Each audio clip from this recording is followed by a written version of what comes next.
7:00 a.m. I'm watching through my kitchen window as this psycho slides her key into my lock, and the damn thing turns. This woman who's been terrorizing our neighborhood for months just broke into my house like she owns it.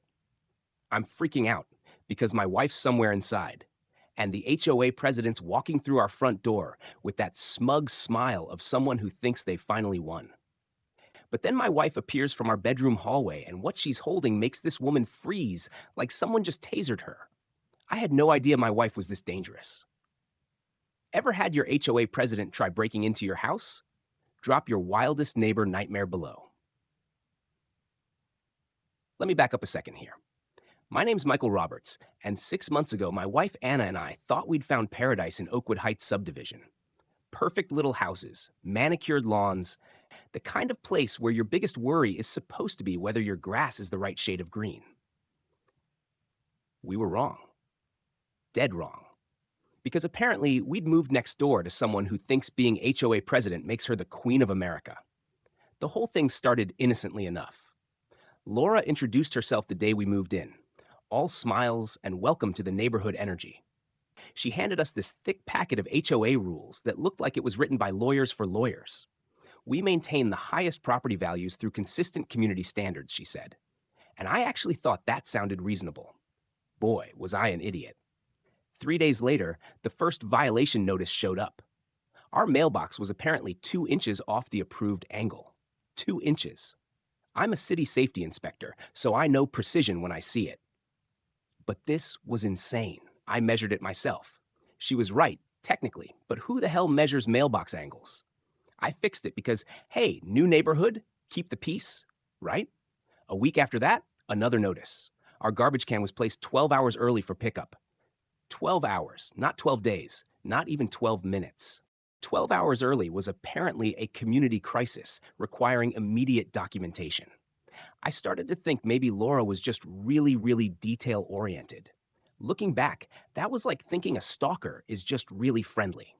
Now here I am watching this woman try key after key on my front door, muttering about community access protocols, like she's conducting some kind of official business. The key ring she's got looks like it weighs 5 pounds, and every single key has a little tag with what looks like street addresses. My stomach drops as I realize what I'm seeing. This isn't her first rodeo. Anna appears beside me at the window, and I can practically feel her tension radiating through the glass. Is she seriously trying to break into our house? She whispers, but there's something in her voice I can't quite place. Not fear exactly, more like focus. Like she's taking mental notes for later. Call the police, I say. See, Mom, call police, I say. But Anna's already moving. Not toward the phone, though. She's grabbing her notebook and pen, the one she keeps for her paralegal work. She starts writing down times, descriptions, everything Laura's doing. Her handwriting is fast and precise, like she's done this before. Outside, Laura's getting frustrated. Key number 8 doesn't work either, and she's starting to look around nervously. For a second, I think she might give up, but then she pulls out her phone and starts taking pictures of our mailbox, our driveway, our front steps. She's creating some kind of documentation, and the professional way she's doing it makes my skin crawl. I decide I've seen enough. I march outside and clear my throat loud enough to wake the neighbors. "Excuse me, Laura, what exactly are you doing?" She whips around like I caught her stealing candy, but instead of looking embarrassed, she gets this entitled expression that immediately pisses me off. "Emergency inspection protocol," she says, holding up that massive key ring like it's some kind of badge. I need to verify interior compliance after documenting these exterior violations. Exterior violations. I look around our perfectly normal front yard. What violations? She starts flipping through papers on her clipboard, and I realize she's got a whole system here. Photos, measurements, official-looking forms, paint color variants from approved palette. She reads, "Drive positioning exceeds property line tolerance. Landscaping modifications require board approval." Every single thing she's listing is either completely normal or so minor that you'd need a magnifying glass to notice it, but she's treating it like we're running a meth lab. "Laura, you don't have the right to enter our house, and you definitely don't have the right to try breaking in with whatever keys those are." I have emergency access authority for compliance verification, she says. And the confidence in her voice makes me wonder if maybe I'm wrong. Maybe HOA presidents do have some kind of emergency powers I don't know about. That's when Anna joins us outside, and I swear the temperature drops 10 degrees. My wife can be intimidating when she wants to be. All 5'6" of her, and right now she wants to be. Hi, Laura, she says, sweet as poison.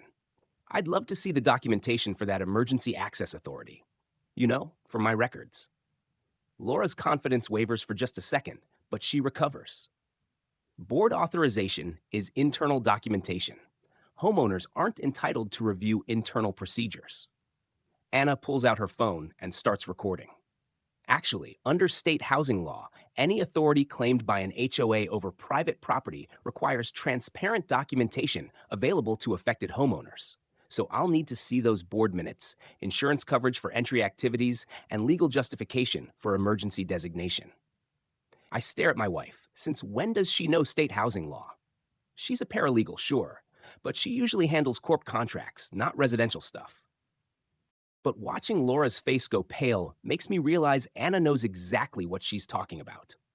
Laura sputters something about homeowner interference with official duties and storms off, but not before leaving us with a formal notice demanding interior compliance verification within 48 hours.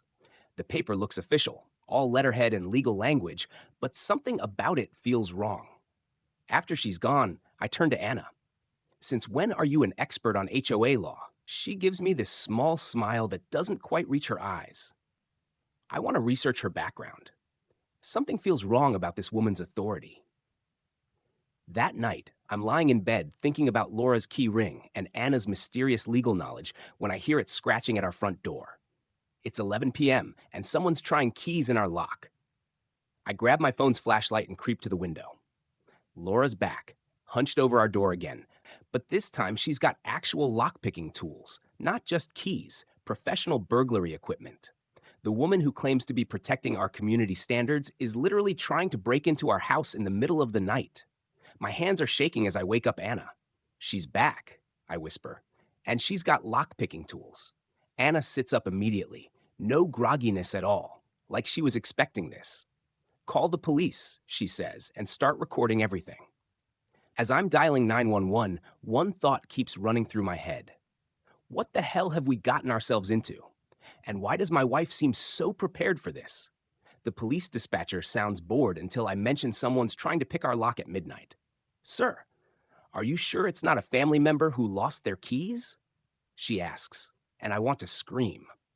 Lady, my family members don't carry industrial lockpicking kits and work the night shift. By the time I finish explaining, Laura's disappeared into the shadows like some kind of suburban ninja. The whole thing feels surreal, like I'm living in a low-budget thriller where the villain is a middle-aged woman with a clipboard obsession. But Anna's reaction is what really gets me. She's not panicked or confused. She's methodical, taking notes, checking door frames, and examining the scratches Laura left on our lock. It's like she's building a case. We need to change the locks tomorrow, she says, running her finger along the fresh gouges in the metal and install security cameras. Security cameras. Anna, this is a neighborhood dispute, not a home invasion. She looks at me with this expression I've never seen before. Dead serious, almost professional. Michael, this woman just attempted felony breaking and entering. This isn't about mailbox angles anymore. The next morning, we're installing new deadbolts when Laura shows up again, but this time she's got backup. Some guy in work clothes with a toolbox looking like he'd rather be anywhere else. Laura's waving around more official-looking paperwork and talking about emergency structural assessment authority. Ma'am, the locksmith says to Anna, she's paying me to change your locks for safety compliance. Says she's got legal authority. Anna steps forward, and I swear she grows 3 inches taller. Sir, this woman has no legal authority to modify locks on private property. If you proceed, you'll be participating in criminal destruction of property. I'm recording this conversation, and I'll be filing charges against both of you. The locksmith takes one look at Anna's face and starts packing his tools. Lady, I ain't getting arrested for no HOA drama. Find someone else. Laura's furious.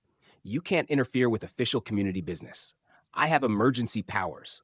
Show me the documentation, Anna demands. Show me the board minutes authorizing emergency powers. Show me the insurance coverage for property modifications. Show me anything that proves you have the authority you claim. Laura can't, of course, because she doesn't have Jack. But instead of backing down, she doubles down. Some people think they can escape their responsibilities by moving somewhere new, but past mistakes always catch up with you. That's when it hits me. This isn't random. Laura's not targeting us because of mailbox angles or paint colors. She's targeting us specifically, personally. Laura, have we met before? You seem to know something about us that you shouldn't. Her face goes cold. You know exactly what you did. Some families never recover from vindictive enforcement actions.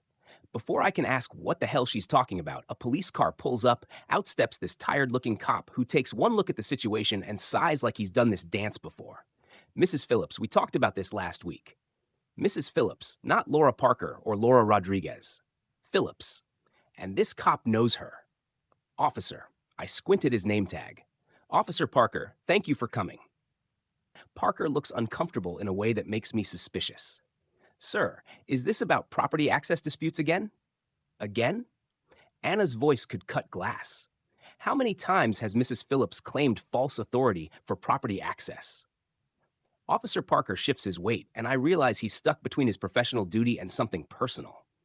Ma'am, I can't discuss ongoing investigations, but I can tell you that Mrs. Phillips has no legal authority to enter private property or modify homeowner locks. Laura explodes. Daniel, you're supposed to support community safety. Daniel, Officer Parker's first name is Daniel. And the way Laura said it, wait, I say slowly. Are you two related? The silence stretches like a rubber band about to snap. Finally, Officer Parker speaks. Mrs. Phillips is my wife, and sir, I apologize for any confusion about her authority. She has none. Holy moly. Laura's married to a cop, and she's been using that connection to intimidate people. But now her own husband is shutting her down in front of witnesses. The marriage tension is so thick, you could cut it with a knife. Laura's face goes through about 6 different emotions before settling on pure rage. Fine. Formal violation procedures will commence immediately. You have 72 hours to comply with all community standards or face legal action. She storms off, leaving Officer Parker standing in our driveway looking like he wants to disappear. Sir, ma'am, I'm sorry about this. My wife takes HOA duties very seriously, but she sometimes overreaches her authority. Sometimes. Anna raises an eyebrow. Officer Parker, your wife attempted to break and enter last night. That's not overreaching. That's criminal behavior, Parker winces. If you want to file charges, we'll consider it, Anna says. And something in her tone makes Parker look at her more carefully, like he's trying to figure out if she's just an angry homeowner or something more. After he leaves, I turn to Anna. Okay, what's really going on here? You're acting like you know something I don't. She's quiet for a long moment, staring at the scratches on our new lock. I've been researching Laura's background since day one. Something doesn't add up about her. What kind of research? Public records, financial history, employment background. Laura Phillips moved here 18 months ago, but there's almost no digital footprint before that. No credit history, no employment records, no social media presence. It's like she didn't exist before she became our HOA president. My blood runs cold. You think she's using a fake identity? I think Laura Phillips isn't her real name. And I think whatever happened in your past work triggered something in her past. Before I can process that bombshell, Anna's phone buzzes. She checks it and her face goes pale. Michael, we have a problem. She's back. I look out the window and see Laura in our backyard with someone I don't recognize. They're both carrying equipment and taking pictures of our house from every angle. Professional-grade cameras, measuring tools, the works. Anna, call the police now. Already dialing, she says, but she's also grabbing her laptop and some files I've never seen before. Michael, there's something else I need to tell you about my research. My phone buzzes with a text from an unknown number. Your safety inspection destroyed my family. Now I'm going to destroy yours. I show Anna the message, and her face goes white. Oh my God, Michael. I think I know who she really is. 3 a.m. I'm dead asleep when the sound of power tools in our driveway jolts me awake like a cattle prod. Not the gentle hum of a neighbor fixing something. full-blown construction noise, like someone's building a deck at the worst possible time. Anna's already up looking out the window with an expression I've never seen before. Pure cold fury. She brought a locksmith, Anna says, and her voice is steady in a way that scares me. And this time, she's not trying to be subtle about it. I stumble to the window and immediately understand why Anna's so calm. Laura's directing what looks like a professional operation. The locksmith's got industrial equipment. Laura's got a clipboard full of official-looking documents. And they're treating our front door like it's their legal right to modify it. The audacity is breathtaking. Call the police, bend, I say. But Anna's already moving. Not toward the phone, though. She's pulling on clothes and grabbing her laptop bag. Anna, what are you doing? Getting evidence, she says. And there's something in her voice that reminds me of prosecutors I've dealt with at work. Focused, methodical, like she's been preparing for this moment. We head outside just as Laura notices us. Instead of looking embarrassed or guilty, she straightens up and addresses us like we're the ones in the wrong. Emergency access modification for community safety compliance, she announces, holding up a thick folder of paperwork. These locks don't meet current security standards. The locksmith, a burly guy who looks like he'd rather be in bed, glances between us and Laura nervously. Ma'am, she's paying me to upgrade your security system. Says it's for insurance purposes. Anna steps forward, and I swear she transforms into someone I don't recognize. Sir, this woman has no legal authority to modify locks on private property. If you proceed, you'll be participating in criminal destruction of property. I'm recording this conversation for legal purposes. The locksmith's eyes widen as Anna pulls out her phone and starts recording. Lady, I don't want any legal trouble. She said she had permission. Permission from whom? Anna demands, turning to Laura. Show us the board resolution authorizing this activity. Show us the homeowner consent forms. Show us the insurance coverage for property modifications. Laura's confidence wavers for just a second, but she recovers by doubling down. Emergency powers don't require individual homeowner consent. Community safety supersedes individual preferences. That's when Anna drops the hammer. Mrs. Phillips, I've been researching HOA law extensively. There are no emergency powers that authorize forced entry or property modification without court orders. What you're attempting is criminal trespassing and destruction of property. The way Anna says it with complete legal authority and zero doubt makes the locksmith start packing his tools immediately. I'm out, he mutters. Lady, find someone else for your HOA drama. But Laura doesn't back down. Instead, she gets this look in her eyes that makes my skin crawl. Personal, vindictive. You think you can hide from your past by moving somewhere new? You think nobody remembers the families you destroyed with your vindictive safety inspections? My blood freezes. Safety inspections. She knows about my work as a city safety inspector, but more than that, she's talking about specific cases, specific families. Laura, what are you talking about? Oh, you don't remember Mark? Her voice is poison sweet. Mark Patterson, the man whose life you destroyed with your vindictive enforcement. The man who died because of your need to prove how powerful you were. Mark Patterson. The name hits me like a truck. I do remember him. A contractor I cited for serious safety violations about 3 years ago, building code violations that could have killed workers if I hadn't caught them. But Patterson acted like I was persecuting him personally, threatening me, saying I was destroying his business out of spite. Mark Patterson died, I ask, genuinely shocked. How? Laura's mask slips completely, and I see pure hatred underneath. Prison fight. 6 months after your vindictive report put him there.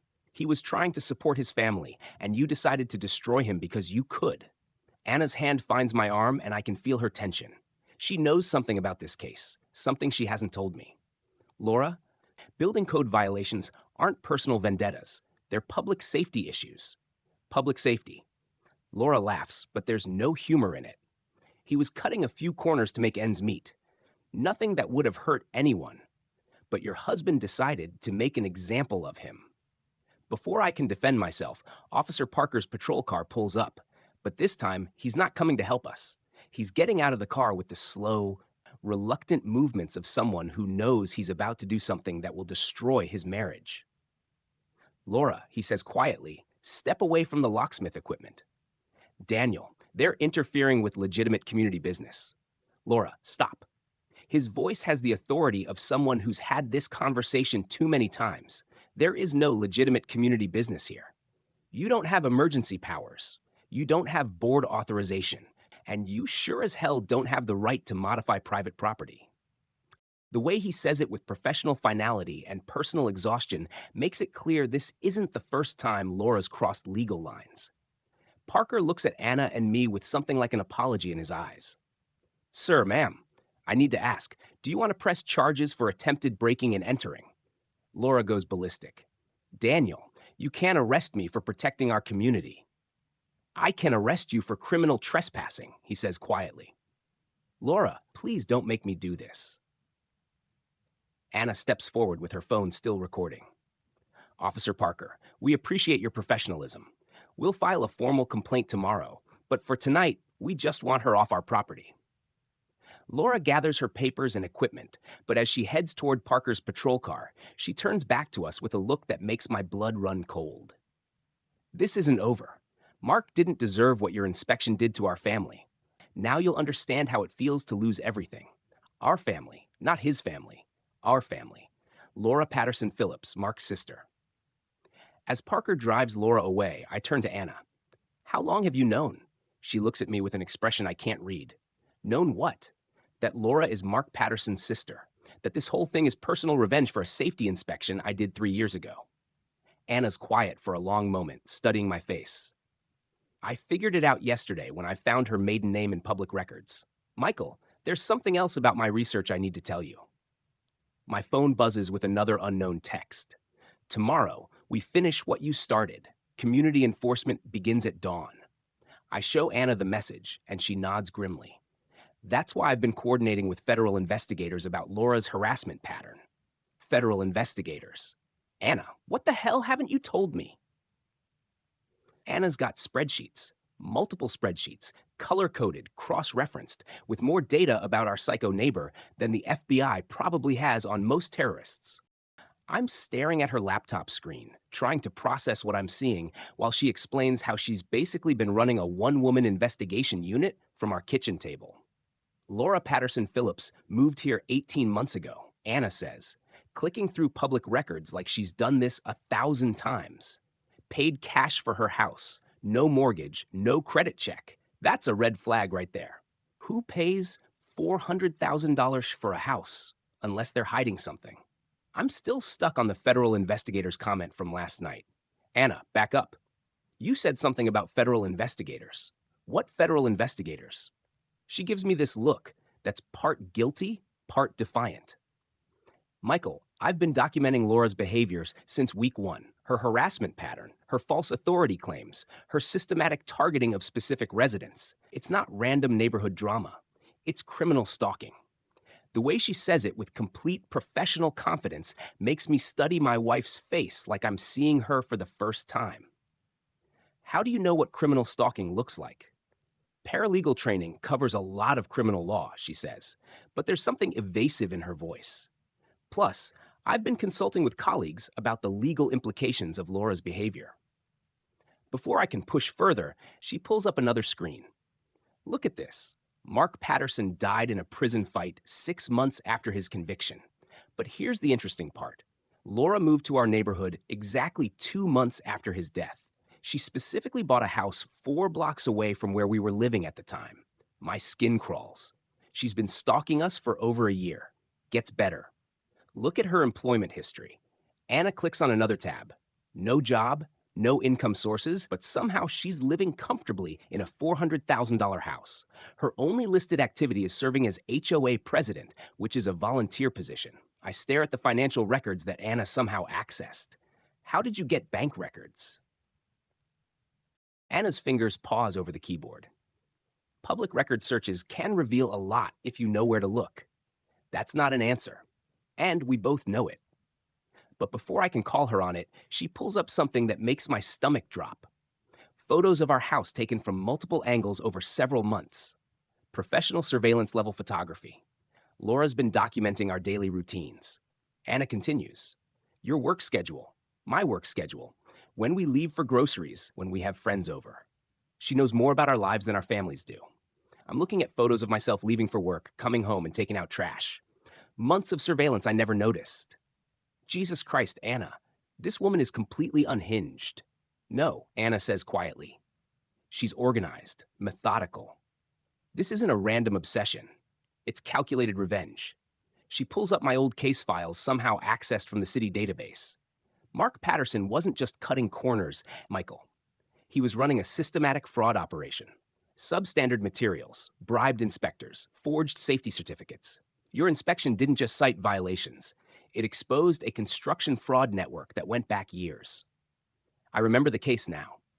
Patterson's building had collapsed during construction, injuring 3 workers.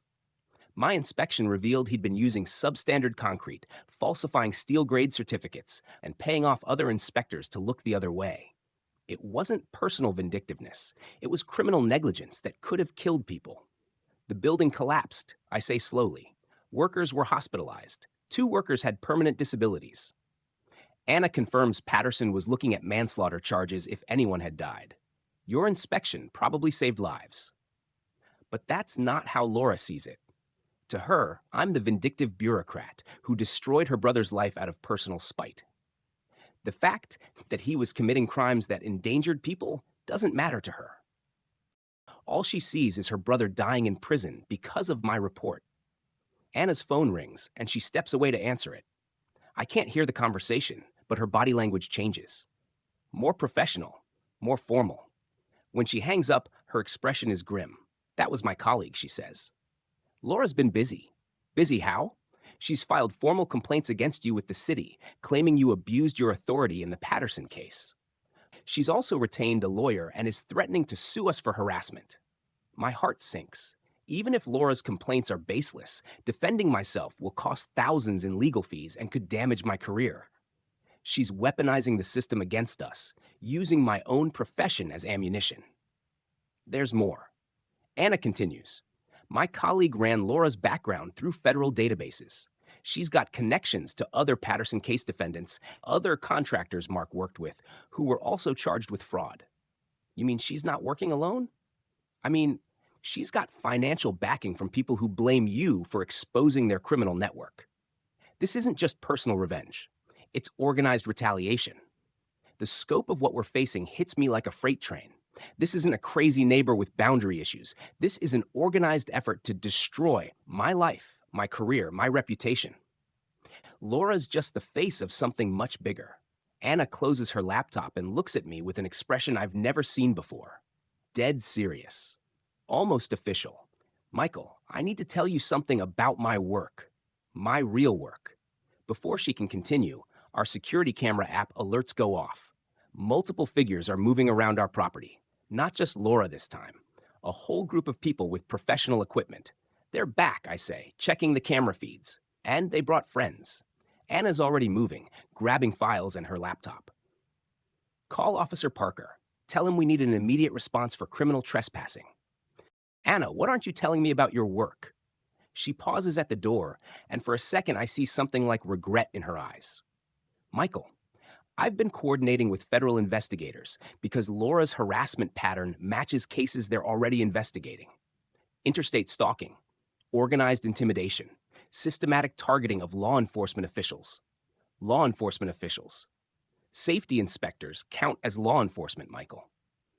And what Laura's doing to us, she's done to other families in other states. Families connected to cases that broke up construction fraud networks. My phone buzzes with a text from an unknown number. Final compliance inspection at 8 a.m. tomorrow. Bring property transfer documents. This is not negotiable. Property transfer documents.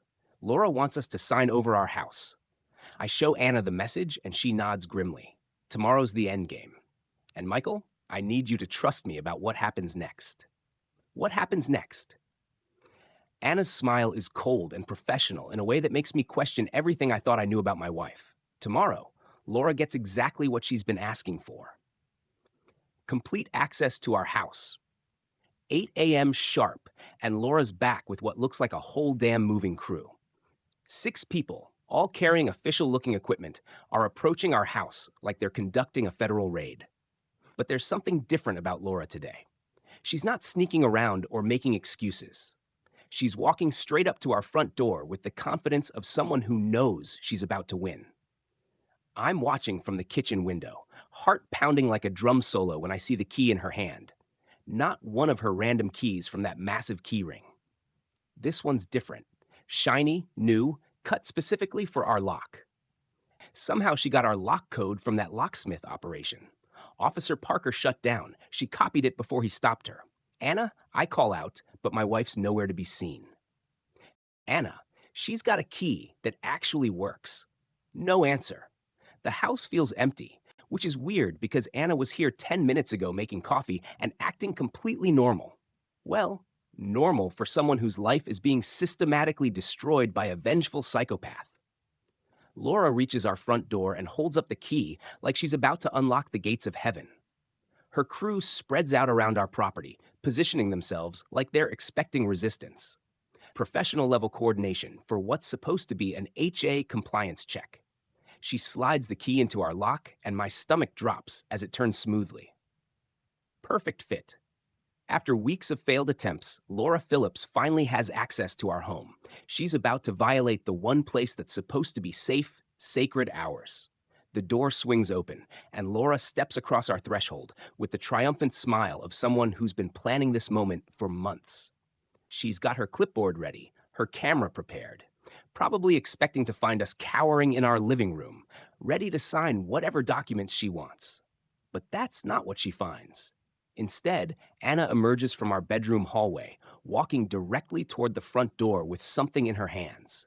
Not running, not panicking, just walking with the calm confidence of someone who's been expecting this exact moment.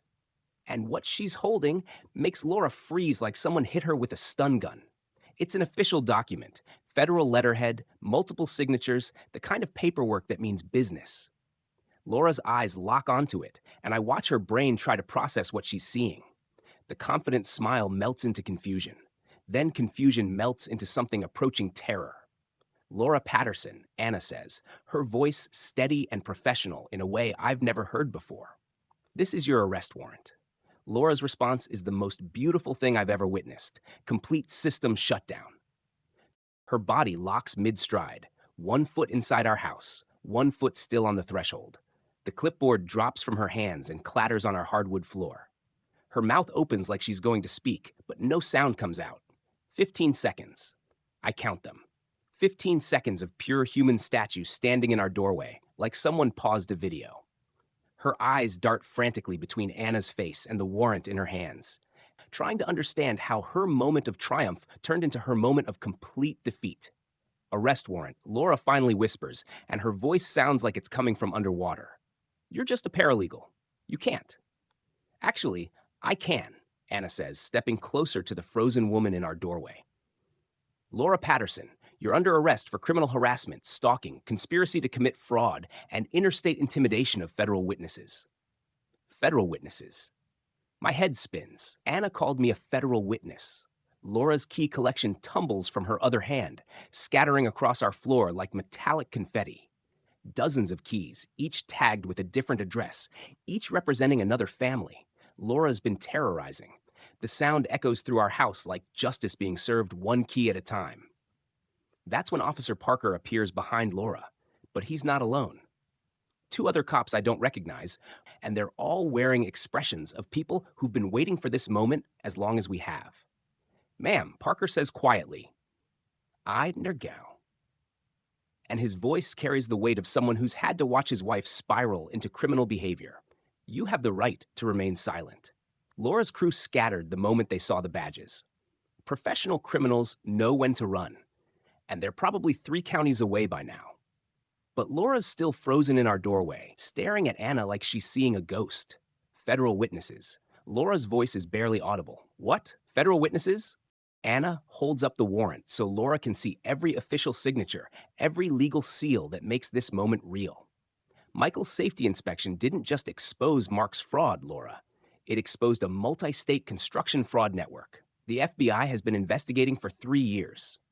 The color drains from Laura's face as the pieces fall into place. You're not a paralegal. I'm a federal investigator, Anna says calmly. and I've been building a case against your organization since before we moved to this neighborhood. My brain feels like it's short-circuiting. My wife is a federal investigator. Our marriage, our house, our entire life here. How much of it was real? Laura's legs give out, and she sinks to her knees right there in our doorway. The woman who's been terrorizing us for months, who broke into our house with criminal confidence, is now sobbing on our threshold while neighbors emerge from their houses to watch the show. Mark died because of your vindictive report, she screams. And it's the desperate cry of someone who's built their entire identity around a lie. Anna's voice stays steady, professional, but I can hear the emotion underneath.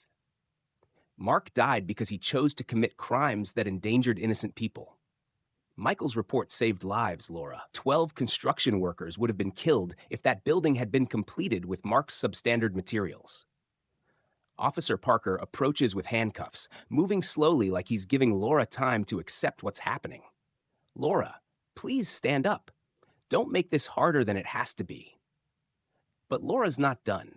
Even with handcuffs clicking around her wrists, even with her entire revenge scheme collapsing around her, she looks directly at me with pure hatred. You destroyed my family, she snarls. Everything I had, everything Mark built, gone because you couldn't mind your own business. Anna steps between us, and her voice cuts like a blade. Your brother endangered innocent lives for profit. Michael protected those lives by doing his job.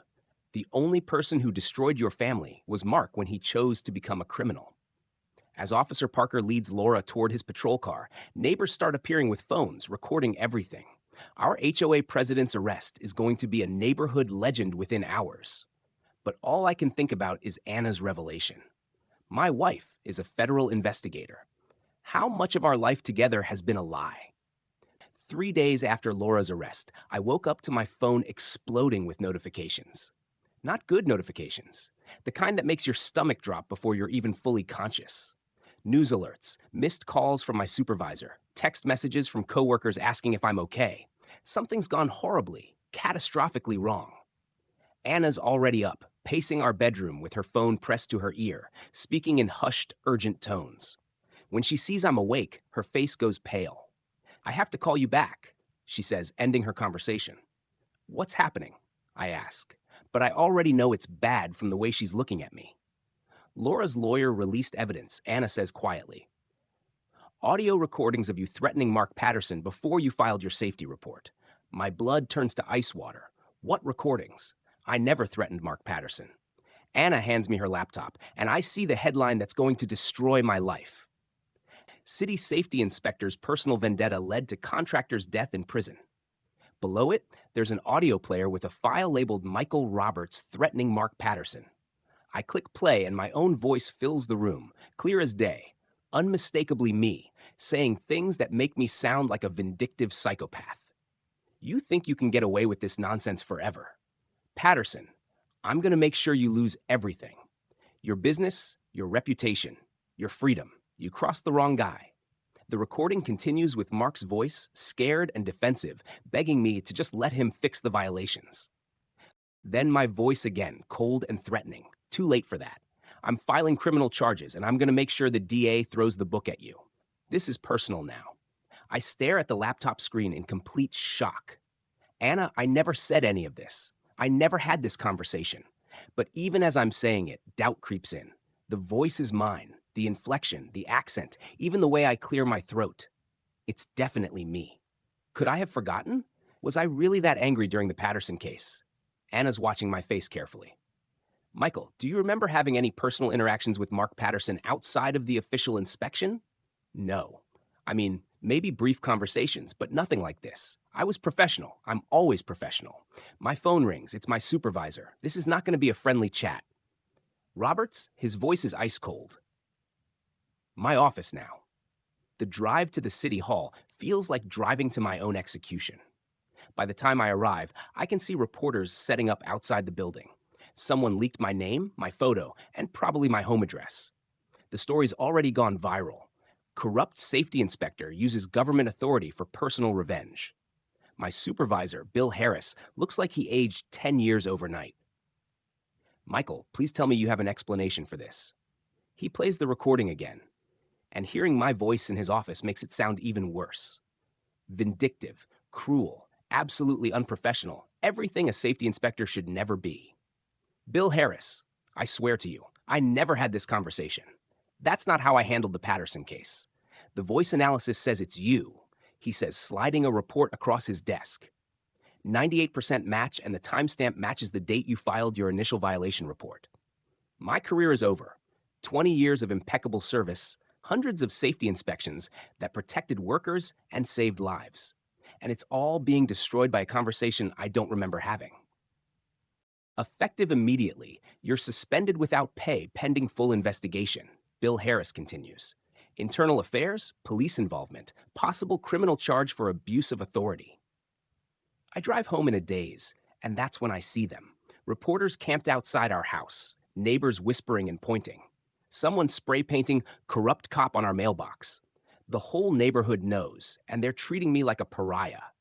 Anna's waiting inside, and the way she looks at me breaks my heart. Not accusation exactly, but doubt. The woman who has been supporting me through this nightmare is starting to wonder if maybe Laura was right about me. Michael, she says carefully, I need you to really think. Is there any possibility you had a confrontation with Mark Patterson that you forgot about? No, I say, but the word comes out weaker than I intended.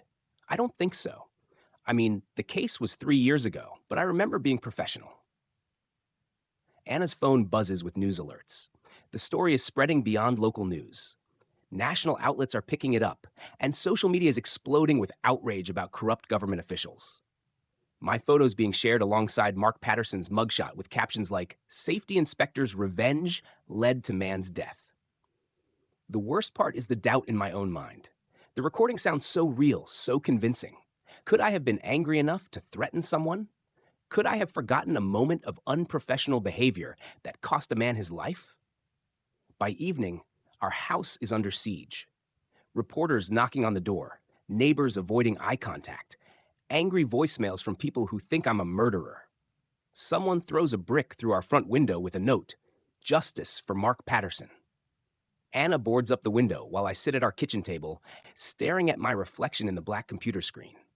Is this who I really am? A vindictive bureaucrat who destroys lives out of personal spite? I keep thinking about Laura's words. I tell Anna about families being destroyed by vindictive enforcement. What if she was right? What if I did go too far? Anna sits beside me, and I can feel her internal struggle. She wants to support me, but the evidence is overwhelming. The recordings are real. The voice analysis confirms it's me, and my own memory is unreliable after 3 years. Michael, even if you had harsh words with Mark Patterson, that doesn't change the fact that his building violations were real. Workers were injured when that building collapsed. But her words sound hollow, like she's trying to convince herself as much as me. The woman who arrested Laura with federal authority is now questioning whether she married a corrupt official. My phone buzzes with a text from an unknown number. Now you know how it feels to lose everything. Mark's justice is finally served. I show Anna the message, and she nods grimly. Laura's still fighting from jail. Her lawyer's running a media campaign to destroy your reputation. It's working, I say. Even I'm starting to believe I'm guilty. Anna's quiet for a long moment. Then she looks at me with an expression I can't read. Michael, there's something about my investigation I haven't told you. Something about those recordings. What about them? I need to make a phone call, she says, grabbing her phone. And depending on what I find out, this whole nightmare might be over by tomorrow. She disappears into our bedroom, leaving me alone with my shattered reputation and the growing certainty that my marriage might not survive the truth about who I really am. Anna's been on the phone for 2 hours. I can hear her voice through our bedroom door, urgent and professional, using words like authentication analysis, digital forensics, and federal evidence protocols. She's not talking to paralegal colleagues. She's talking to people with serious technical resources. When she finally emerges, her expression is a mixture of relief and something else. Guilt, maybe, or fear about what she's about to tell me. Michael, sit down, she says. I need to explain exactly who I am and why I knew Laura was dangerous from the beginning. My heart pounds. Anna, just tell me straight. How much of our marriage is real? She takes a deep breath, and I can see her making a decision that's going to change everything between us. My name is Anna Williams. I'm a federal investigator with the Construction Fraud Task Force. I've been investigating Mark Patterson's criminal network for 4 years. The words hit me like physical blows. Federal investigator, 4 years. Our entire relationship is a lie. I was assigned to your protection detail after Mark's arrest. She continues, the FBI knew his network would target you for revenge. My job was to monitor threats and build a case against anyone who tried to retaliate. Protection detail. My voice sounds hollow. Our marriage is a federal operation. Anna's eyes fill with tears, but her voice stays steady. It started as an assignment. But Michael, what happened between us became real. I fell in love with you while protecting you, and I requested permanent assignment here because I couldn't bear to leave. I feel like I'm watching my life implode in slow motion. The woman I've been married to for 8 months is a federal agent. Our house, our neighborhood, our entire life together. How much of it was surveillance? The recordings, I say numbly, the ones destroying my career. Anna's expression hardens, completely fabricated. Laura's network has been manufacturing evidence against law enforcement officials for years. Voice synthesis technology, deep-fake audio, digital manipulation, sophisticated enough to fool standard analysis. She opens her laptop and shows me waveform analysis, frequency patterns, and metadata that mean nothing to me, but apparently prove the recordings are fake. Our technical team ran advanced authentication. The voice is yours, but it's been digitally constructed from other audio sources.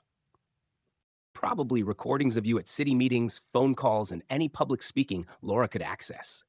Relief floods through me like a drug. I'm not a corrupt official. I didn't destroy Mark Patterson's life out of personal spite, but the relief is immediately followed by a more complex emotion. Betrayal. 4 years, I say. You've been watching me for 4 years.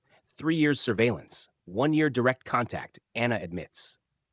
Michael, I know how this sounds, but the moment I met you, everything changed. You were supposed to be an assignment. Instead, you became the most important person in my life. How much of it was real? I ask, and my voice cracks. Our first date, our conversations, our wedding. How much was Anna Williams, and how much was federal agent, whoever you really are? All of it, she says fiercely. Every moment, every conversation, every time I told you I loved you. The only thing fake was my background story. My feelings were completely real. Before I can process that emotional bombshell, her phone rings. She checks the caller ID, and her expression becomes all business. This is about Laura's network. I have to take it. She disappears into the kitchen, leaving me alone with the revelation that my wife is essentially a federal bodyguard who fell in love with her assignment. I should be grateful. I should be relieved. Instead, I feel hollow, like everything I thought I knew about my life was fiction. Anna returns with an expression I've never seen before. Pure professional satisfaction. Laura's lawyer just received our technical analysis of the recordings. He's dropping all media claims and requesting plea negotiations. What does that mean? It means the truth is about to come out. Mark Patterson wasn't just a contractor cutting corners. He was running a systematic fraud operation across 6 states. Substandard materials, bribed inspectors, falsified safety certificates. Your inspection didn't target him personally. It exposed criminal enterprise that endangered thousands of workers. She shows me FBI files. I'm apparently cleared to see now. Construction sites across multiple states, all using Patterson's network. Buildings that would have collapsed. Workers who would have died if honest inspectors like me hadn't caught the violations. Laura wasn't just his sister. Anna continues. She was his business partner. The insurance fraud, the political corruption, the systematic targeting of safety inspectors. She orchestrated everything while Mark handled field operations. My brain struggles to process the scope of what I'm learning. Laura's a criminal mastermind. Laura Patterson Phillips has been running construction fraud for 8 years. When your inspection broke up their operation, she decided to destroy every official who contributed to Mark's conviction. You're the 12th inspector she's targeted. 12th? The number staggers me. How many other families has she done this to? Anna's expression darkens. 7 families driven from their homes, 4 careers destroyed, 2 divorces, 1 suicide. The weight of that hits me like a freight train. We weren't Laura's first victims. We were just the latest targets in a systematic campaign of revenge against honest law enforcement officials. But you caught her, I say, and suddenly, Anna's mysterious behavior makes perfect sense. You've been building a federal case this whole time, for 18 months, she confirms. Laura's network thought they were destroying isolated targets. They didn't realize we were watching, documenting, building a conspiracy case that reaches into state governments and federal agencies. My phone buzzes with a news alert. Federal task force breaks multi-state construction fraud ring. My name is in the headline, but this time as the inspector whose integrity helped expose organized crime. The story is already changing, Anna says, monitoring news feeds on her laptop. By tomorrow, you'll be known as the safety inspector who helped break up a criminal conspiracy. I should be ecstatic. My reputation's being restored, my career is being vindicated, and justice is being served.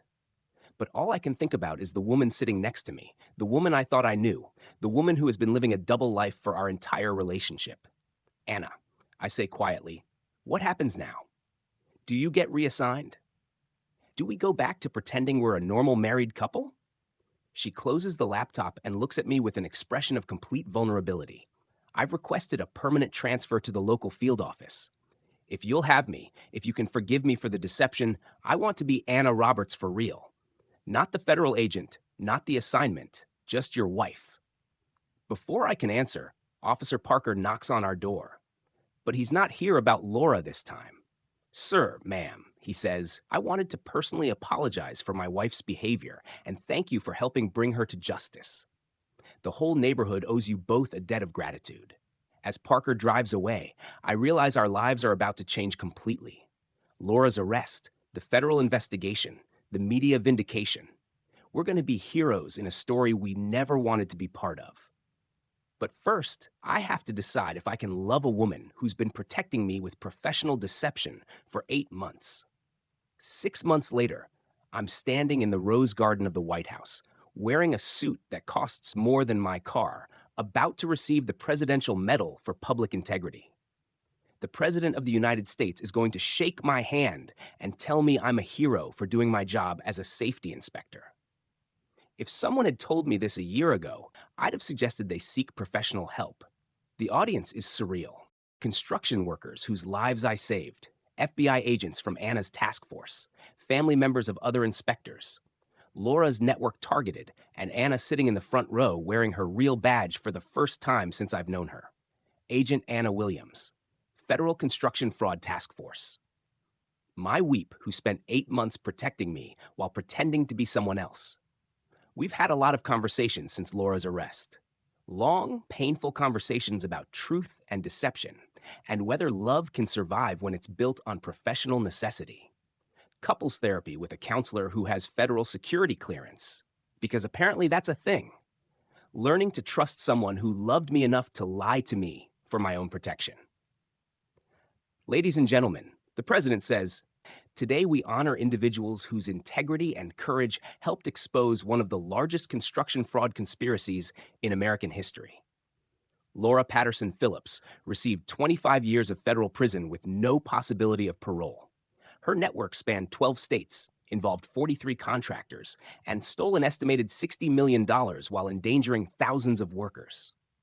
Mark Patterson's death in prison wasn't tragic justice. It was a criminal dying while serving time for crimes that could have killed innocent people.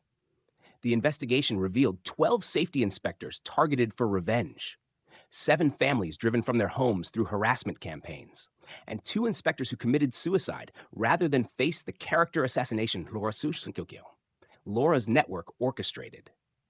I was lucky. I had Anna protecting me before I even knew I needed protection. The recipients of today's medals represent the best of public service. The president continues, they chose integrity over personal safety, truth over convenience, and public welfare over personal comfort. Anna's watching me, an expression I've learned to recognize over the past months. Pride mixed with relief, mixed with something deeper. Love? Maybe, but also professional satisfaction. The federal agent in her is as proud of this moment as the wife. Officer Parker's here too, sitting with his new girlfriend, a fellow police officer who doesn't run criminal conspiracies in her spare time. His divorce from Laura was finalized last month, and he's being something of a hero himself for choosing law over loyalty when it mattered. Sometimes doing the right thing costs you everything you thought you wanted, but it gives you everything you actually need. The president calls my name, and I walk forward on legs that feel like rubber. The metal is heavier than I expected. Solid gold with an inscription about integrity and service. The president shakes my hand and whispers, "Your country is grateful for your courage." Courage? I still don't feel courageous. I feel like a guy who did his job and accidentally stumbled into a federal conspiracy. But Anna says that's what real courage looks like. Ordinary people doing the right thing, even when it's difficult. After the ceremony, we drive home to Oakwood Heights, where our neighbors have hung banners and organized a block party in our honor.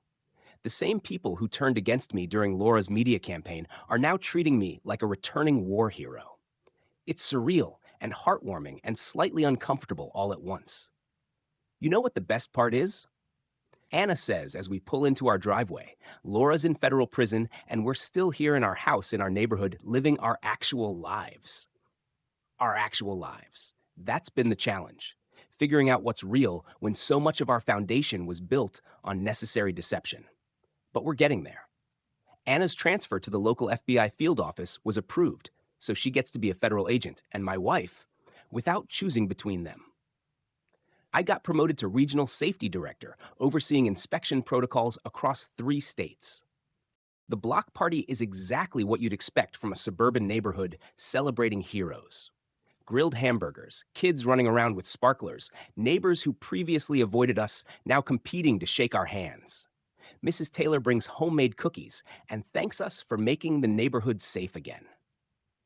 But the real victory isn't the medals or the media attention or the neighborhood celebration. It's the stack of letters on our kitchen table from construction workers whose lives were saved by improved safety protocols inspired by the Patterson case. 12 workers would have died in building collapses if Mark's substandard materials had been used. Families who don't know my name but get to keep their fathers and husbands because I did my job 3 years ago. Any regrets?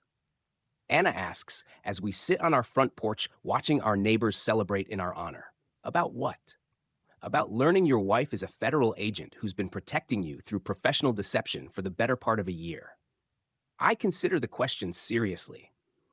There's still some anger about the deception, some hurt about the lies, some confusion about what's real and what was an assignment. But there's also this. Anna chose me, not just for protection, not just for the job, but for life. She could have completed her assignment and moved on to the next case. Instead, she requested permanent transfer to stay with the man she was supposed to be protecting. My only regret, I say, is that it took a criminal conspiracy for me to find out I married Wonder Woman. Anna laughs, and it's the sound I've been falling in love with for 8 months without realizing it was the sound of someone being genuinely happy for the first time in years. 5 years later, Anna and I are still here, still married, still dealing with the occasional reporter wanting to do anniversary coverage of the Patterson case. Still living in the house Laura tried to steal from us. Our security cameras capture normal suburban life now. Delivery trucks, neighborhood kids riding bikes, the mailman who knows us by name. Laura's master key collection is displayed in the Federal Law Enforcement Museum as an example of domestic terrorism and organized harassment. Keys that once violated our privacy now educate visitors about protecting constitutional rights. Sometimes the best revenge is letting your enemy's weapons become museum pieces. The construction industry reformed safety protocols after the Patterson network exposure. Mandatory inspector training, whistleblower protections, and federal oversight of state compliance programs. Mark Patterson's criminal legacy became the foundation for protecting the workers he endangered. I still get letters from construction workers, from safety inspectors, from families who were targeted by revenge campaigns and survived. They call me a hero, but I know the truth. Heroes choose to be heroes. I just chose to do my job. And sometimes that's enough to change everything. Justice isn't always immediate, and it's rarely perfect. But sometimes, if you're patient and persistent and willing to trust the people who love you enough to protect you, justice arrives exactly when you need it most. even if it comes disguised as your wife holding an arrest warrant while your enemy freezes in your doorway, finally realizing that her master key opened the door to her own downfall. And that's the story of how our crazy HOA president learned that some doors should never be opened. Laura thought her master key collection gave her power over everyone in our neighborhood. But she discovered the hard way that real power comes from doing the right thing, even when it's difficult. This is Michael from Echo Stories, and I hope you got the same satisfaction from Laura's downfall that I did. Sometimes the best revenge is just letting karma do its job, while the people who love you work behind the scenes to protect you. If this story reminded you of your own HOA nightmares or neighbor drama, hit that like button and let me know in the comments what crazy neighbor situations you've survived. Thanks for watching this wild ride with me, and I'll catch you in the next video where we dive into another story that proves truth really is stranger than fiction. Until then, keep your doors locked and your neighbors honest.